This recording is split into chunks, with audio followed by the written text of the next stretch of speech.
Hello student, ये आप लोगों का एक्सरसाइज 1.2 का फर्स्ट क्वेश्चन है। इसको देखते हैं। सबसे पहले क्वेश्चन को हम समझने की कोशिश करेंगे। जो भी हम क्वेश्चन करें उसको समझे, उसका नेचर क्या है, वो किस तरह का मतलब ये क्वेश्चन है, किस कंसेप्ट पे है। तो ये तो आसान है। यहाँ पर चूँकि हम इस चैप्टर में रेशनल नंबर के बारे में पढ़ रहे हैं, तो हमें natural number, whole number, integers और रेशनल और इरेशनल नंबर के बारे में जानकारी होना चाहिए। अगर इतना बढ़िया से हमें नॉलेज है, डिफिनेशन, उसके एग्जाम्पल क्या होंगे, तो हम आसानी से इन सब क्वेश्चन को कर सकते हैं। अगर किसी एक क्वेश्चन के कॉन्सेप्ट के बारे में हमें पता होता है, तो हम उससे उस टाइप के अगर कोई क्वेश्चन आ जाए, जैसे उसमें कुछ कंटेंट इधर से उधर करके पूछ दिया जाए, तो हम आसानी से उसको कर सकते हैं। फॉर एग्जाम्पल, अगर यहीं पर देखा जाए तो जो ये आपका फर्स्ट क्वेश्चन है, इसमें दो एडिशनल क्वेश्चन दिए गए हैं। ये लास्ट वाला और फर्स्ट वाला, ये दोनों क्वेश्चन को अगर आप देखें, इसमें थोड़ा सा इधर उधर करके आपसे क्वेश्चन किया गया है। फर्स्ट क्वेश्चन में दिया जा रहा है कि every irrational number is a real number. दूसरा में दे रहा है every real number is an irrational number. अगर किसी स्टूडेंट को इरेशनल नंबर और रियल नंबर के बिटवीन में जो रिलेशन होता है ये पता है, तो वो आसानी से इन दोनों क्वेश्चन का आंसर दे देगा। अगर नहीं पता है, तो अगर वो कहीं पे करके भी रखा है कॉपी में, तो कभी अगर इस तरह का मौका आएगा तो हो सकता है कि वो उससे ना हो पाए। लेकिन अगर जिस स्टूडेंट को ये पता है कॉन्सेप्ट कि जो रियल नंबर होता है उसके सेट में दोनों तरह के रेशनल और इरेशनल दोनों तरह के नंबर इंक्लूड होते हैं, तो वो आसानी से इन दोनों क्वेश्चन का आंसर दे सकता है। ठीक इसी तरह से ये जो है second number question, every point on the number line is of the form of √m where m is a natural number. यहाँ पर जिस स्टूडेंट को नंबर लाइन के बारे में जानकारी है, वो भी इसको आसानी से इसका आंसर दे सकता है। नंबर लाइन पर अगर हम देखें तो नेचुरल नंबर होते हैं। उसके बाद होल नंबर, इंटीजर्स, या इस तरीक़ा से भी हम कर सकते हैं कि नेचुरल नंबर पे जितने भी पॉइंट होते हैं उनको हम दो कैटेगरी में डिवाइड कर दें, एक रेशनल और एक इरेशनल। तो हमें ध्यान देना है जितने भी इरेशनल नंबर होंगे वहीं √m के फॉर्म में होंगे नंबर लाइन पे, जो रेशनल होंगे √m के फॉर्म में नहीं होंगे। इस तरह से हम आसानी से इसका भी आंसर दे सकते हैं। अब इसमें ये होता है स्टूडेंट, जब भी मान लीजिए कि इस तरह के क्वेश्चन आएंगे तो 2-3 नंबर के हो सकते हैं ज़्यादा से ज़्यादा।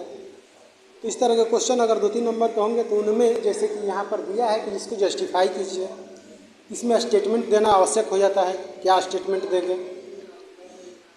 तो कहने का मतलब है कि इसका जस्टिफिकेशन हम किस तरह से लिखेंगे, इन सब चीज़ों पर भी ध्यान देना है। अब जैसा कि आपका फर्स्ट क्वेश्चन है कि every irrational number is a real number, ये जो होगा ट्रू हो जाएगा।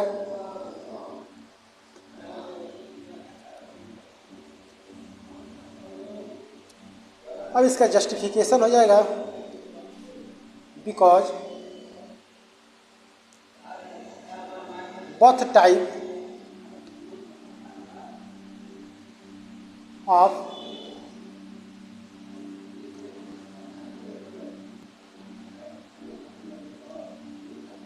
rational and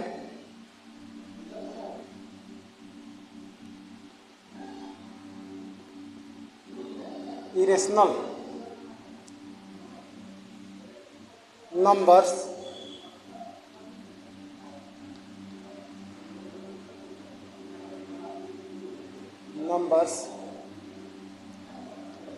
find in set of real number।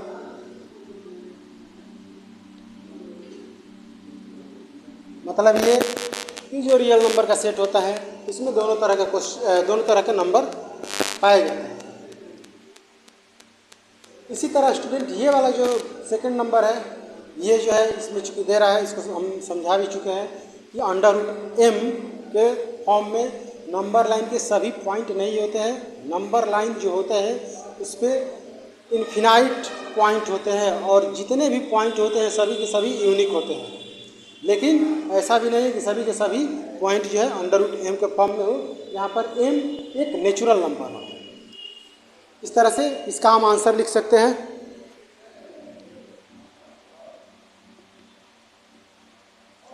false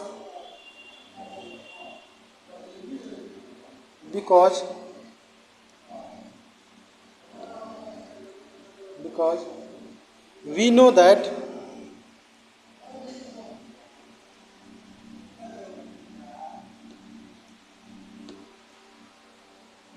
both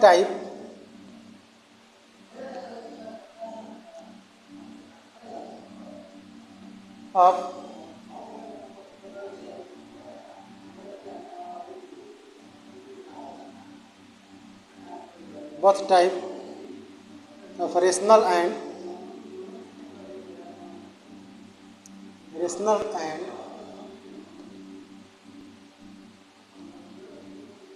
irrational numbers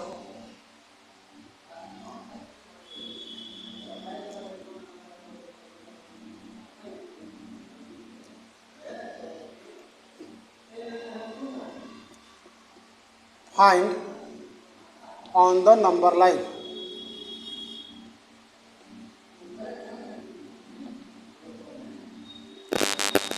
जब दोनों तरह के नंबर लाइन पे पाए जाते हैं तो ये संभव ही नहीं है कि सभी के सभी पॉइंट अंडर रूट एम के फॉर्म में हो।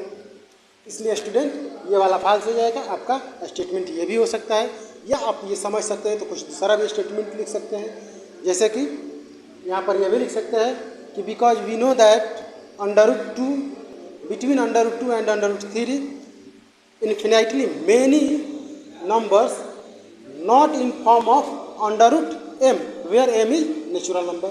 ये भी लिख सकते हैं। ये जो है ये आप अपने तरह से लिखे हैं, इसको मतलब कि आप अपने तरीक़े से भी लिख सकते हैं। समझ में आ जाना चाहिए। और जो मान लीजिए कि आपका एग्जामिनर है वो भी जस्टिफाई हो जाए इस तरह का स्टेटमेंट लिखना है। इसके बाद है every real number is an irrational number. ये फॉल्स हो जाएगा इसका भी आंसर।